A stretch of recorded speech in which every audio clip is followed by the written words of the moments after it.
wrap up this last game. I was very, no such thing as a hard win, an easy win. All wins are precious, and I've said it before here. And after 34 years, you really understand that the importance of cherishing that and cherishing those opportunities. So I was very, very, very pleased with that. I think the key to our win is, and what I was very much pleased about, was the dedication to our two essential elements, and that's dedication to our team and dedication to our focus on the vision. And from that game, we saw that, and I was pleased with that. And I thought offensively, our protection after watching film was very, very good. For the first time group, our offensive line, Brandon Jones, those guys have been really going at it, and he felt like he had about 10 guys there. So that's very pleasing. But our protection was very good, and they'll keep getting better with reps. I thought our wide receivers, after watching the film, played very, very fast, and the coaches thought so too. I watched it first, and they felt the same thing, and I thought we caught the ball well. The production out of our running back group, the F position, I thought, aside from turnover, was very productive by each one. Each guy embraced their role and took advantage of it. I was very pleased for the production from that group. Defensively, I thought we did a great job of playing fast and physical. That's what we asked those guys to do.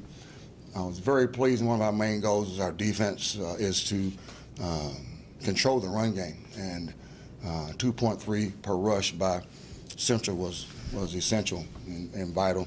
And then the other thing that jumped out was a 3-point plus per play in our defense. And I thought we got to continue to keep establishing depth up front. Some guys played for the first time and did some really good things, so that was exciting to see. Special teams, I thought, really did a good job of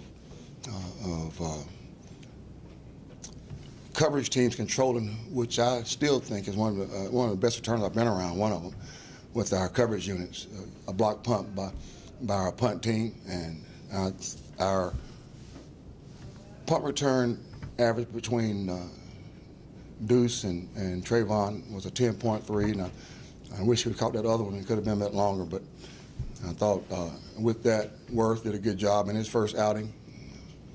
You imagine your first game in front of close to 50,000 in TV and all that. So, and then Warren did a good job kicking off. I think a lot of times he probably would have had some more touchbacks, but they brought him out when they were deep. But I thought that went well. Proud of my staff going to a game like that. First game, not having any film on this particular unit, but having to make adjustment during the game, I thought was excellent. So those guys, good job by our staff, and right now they're diving into South Carolina right now, and we're ready for this week. Good question? Keep on talking about trying to get the East Carolina name out there, trying to get the school out there on a national level. You can't get much more national level than on a Saturday night game against an SEC opponent. Well, first, I think what's key for us is to keep improving on that, our commitment to our team, and making sure we continue to embrace those roles. Also, staying dedicated and committed to the focus or on the vision, which is our day-to-day process. Like today, Coach C had them over on their own. They come lift today, and I see guys coming over and watching film on their own. So that'll be key this week. Coach, when you look at the film for South Carolina from last week, what concerns you the most going into the game? Well, Coach Spurrier is one of the best coaches in this game. I followed Coach Spurrier from his Duke days to national championship run at Florida to even in the league and now. So I know he'll have his team ready to go. We'll watch the film, of course, but it'll still go back, Troy, to controlling what we can. And that's the preparation and how we plan. And then making sure as a group, those old guys keep us on that commitment and dedication toward those two elements of team concept and focus on the vision, which is a day-to-day process, and attacking that. Coach, last time you played here a couple years ago, you made obviously a big quarterback change at halftime, the start of Shane's career. in terms of atmosphere and playing in big environments like at South Carolina, where obviously there'll be a huge crowd, how much more valuable is it to have those guys as seniors? Justin, obviously, also having come a long way, how much more valuable is their experience in those types of environments? Well, because those guys have been around the program and understand our team thought, and they've played in a lot of we call to us every game is a big game, but they've been there. It helps to go in with a group of guys who understand how to approach this week, and we understand that we play going to be the number 9th ranked team in the country. But we understand for us, it's how we prepare and how we plan, and the continued commitment toward those two elements, Nate. But it's good to have some guys who have been through it, though, and the staff who we've all been through some big venue games. Ruff, could you talk a little bit about your running back situation? You got Hairston and Allen with an R next to their name on the depth chart. What did you see from Hairston, I guess, on Saturday that elevated him up there? I mentioned, like in my beginning, that I thought that group was very productive. Chris, as well as Breon, but the entire group. And so Ant, Corey, Marquez Grayson. So I'm pleased with the production at that F group. We got to continue that. Coach, did Lincoln scale down a little bit, not to show some things when you playing, as a big favorite, and you're going to South Carolina this week with some other teams this month? Did he scale out a little bit, formation-wise and stuff like that? Well, we don't hold back. I thought the plan we had, we go into each game, be with making sure we take our best into it. So I've never been one to hold back. Hold back. That's not our style either. What we do talk about is it's not what we do, it's how we do what we do. So I think Lincoln, Rick, and Kirk, all three of my coordinators and myself, we keep that fact of let's do what we do. So as far as holding anything back, that hadn't been our style. So we just want to get better at what we do. I think you look at your depth chart for South Carolina this week, offensively against them. What stands out to you looking at the film, and who the guys you really feel like you have to stop For South Carolina? well, their entire team. I mean, they're one of the top teams in the country, and picked to win that division. Dylan's played a lot in our last game in the quarterback position. They'll always have great offensive linemen. Sean Elliott, the offensive line coach, I coached him at Appalachian, and he's one of, I can tell how Coach Spurrier believes in him because he's named him and promoted him up front defensively.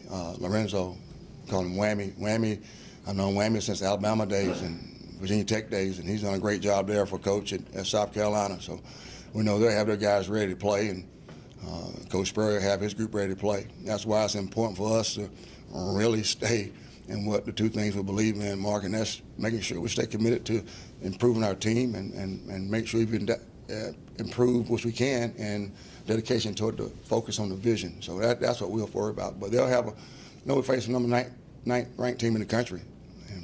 Ralph, Coach Spurrier, head to that. Mike Davis might not play this week. Do you still prepare as if you're going to see him anyway? How do you feel about their running back situation? Well, I know who they recruited, and Mike's but one of the top running backs in the country. So I know Coach has a stable of running backs, just like we do. Mike playing and not playing, I'll leave it up to their medical people, but we're just making sure we stay focused on what we can control, Brian, and that's defensively doing a good job of playing 11-man football. I thought we did that pretty good for the first game, and that'll be our main concern, is making sure we do what our jobs entail, and that's playing 11-man football, everybody doing their job. We had to correct some of those things, and that's how we'll approach this week. Were you surprised when you looked at what South Carolina did in that opener, how they really manhandled it at home? Was that surprising when you looked at the tape? I think that each game is different, and I mentioned when I first came in, wins are hard. That's why we cherish each one. I do. Yeah, I said we played. That was a big game.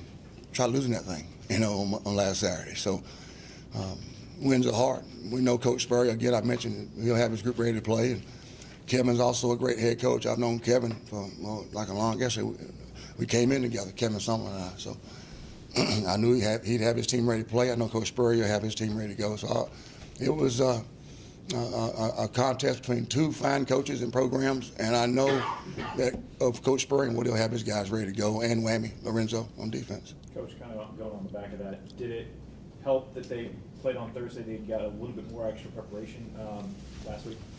Well, I mean, if we had, I would take advantage of those days. I'm not sure for the player point of view, but planning and preparation by the coaches, it helped. Yeah, it does. They had a few days more rest than we did, but it's okay. Ruff, when you look at Dylan Thompson, you played against him 2 years ago. I'm sure you've seen the film already of him this year by now. What do you see from him? What changes has he made in that time, and what do you expect from him Saturday? You go back in Coach Spurrier's history, he's been a quarterback developer. And when Dylan played against us down there last year, maybe media fans didn't know, but we knew from film and recruiting. Size, understands the offense, mobile, throws the ball with accuracy. It's not strength of arm, it's accuracy of arm. And so we knew what Dylan would bring last year. And he's done like all fine players and great players, coached by one of the best, he's gotten better each year. So he's just improved on what he's done. He's a very, very good quarterback. Coach, what's the biggest area of focus when it comes to defending the South Carolina receivers? Is making sure you do your job. And as simple as it may sound, that's very critical. When I talk about 11-man football, it's 11-man football. So whether you're defending the run or pass, it depends on everyone playing great 11-man football, doing your job, proper technique, no eye violations, eyes in the proper place. And it will take 11-man football by everyone to stop their run, control their run game and their pass game. And that's how we approach it, and that's what we're working on right now, making sure we continue to do that. And that's something we preached since day one here, is to get better at everyone doing their job. As simple as it may sound, when the action gets going, it gets pretty tough. But our kids did a good job of that on Saturday, and I think we'll even get better this week. The biggest improvement comes from week 1 to week 2. Justin says he wants to throw the ball again. You're going to get another shot. If he throws it correctly, you can. Yeah.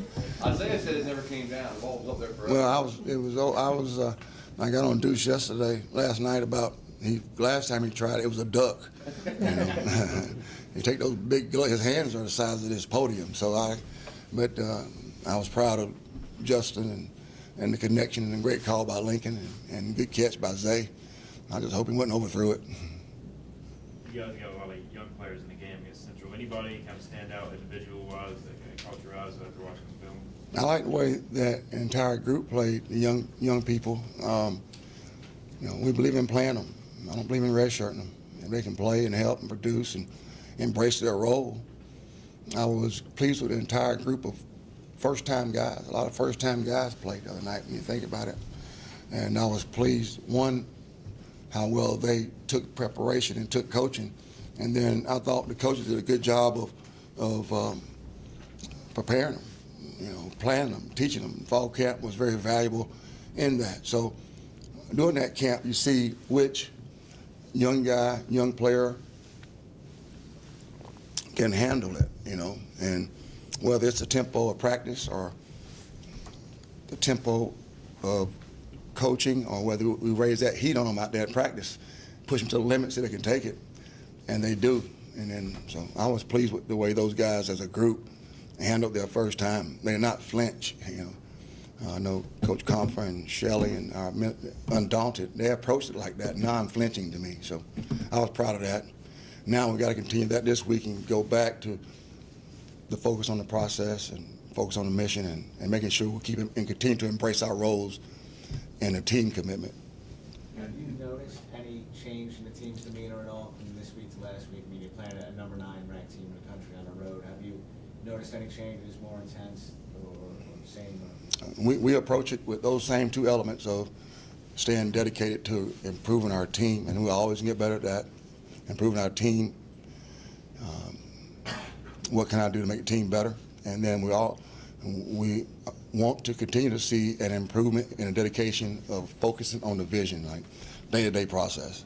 That's how we approach it, and that's how our leadership group among the team. I just met with Shane. Shane stopped by. He left it. And that's how we approach it.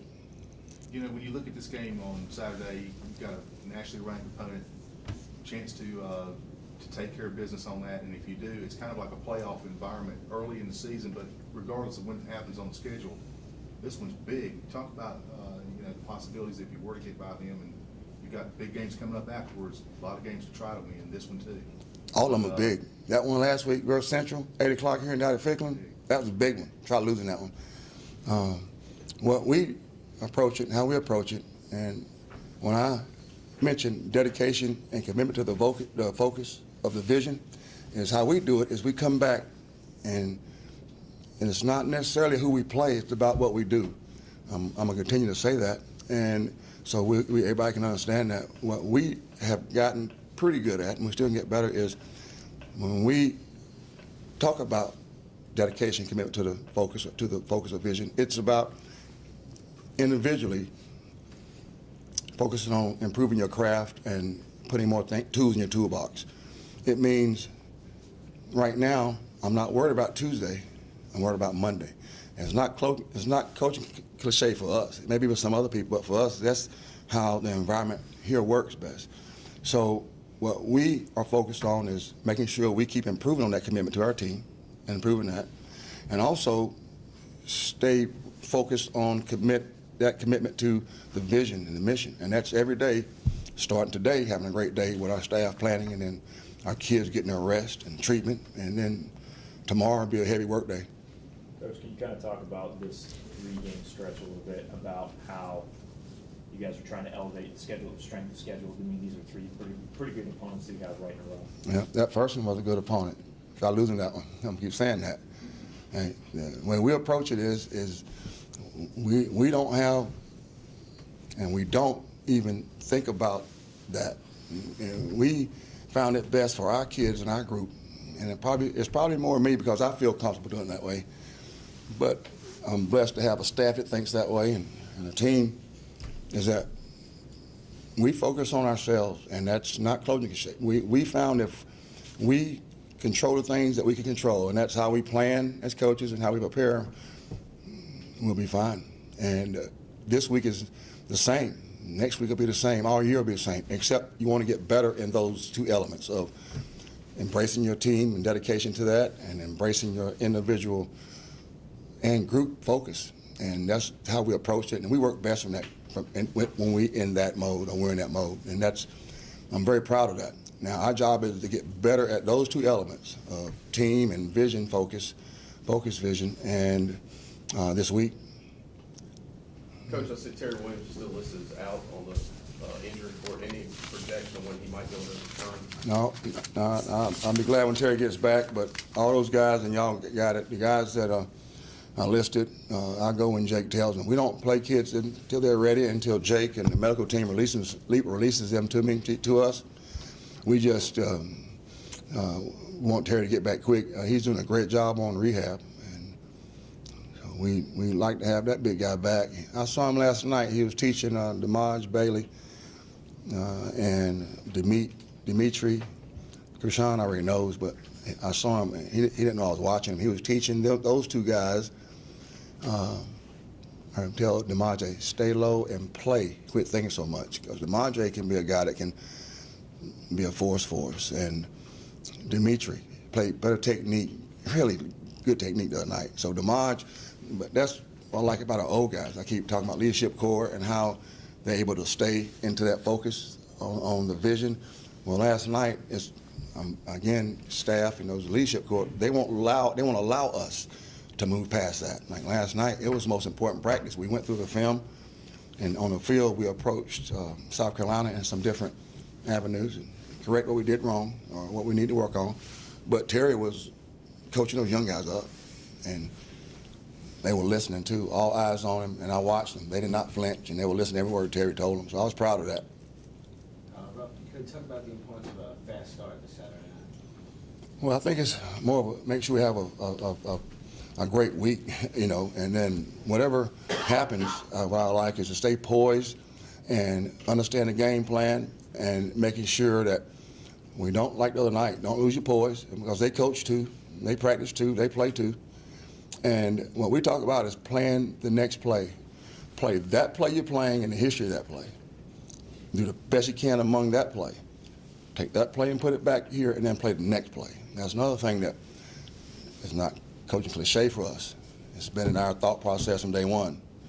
Play that play, all that involves that play, put it behind and do the best you can next, whether it's a great play or a good play or a tough play. So that's what our thought process is. The other day we start off with tough plays, good, put them behind you. Good plays, good, put it behind you.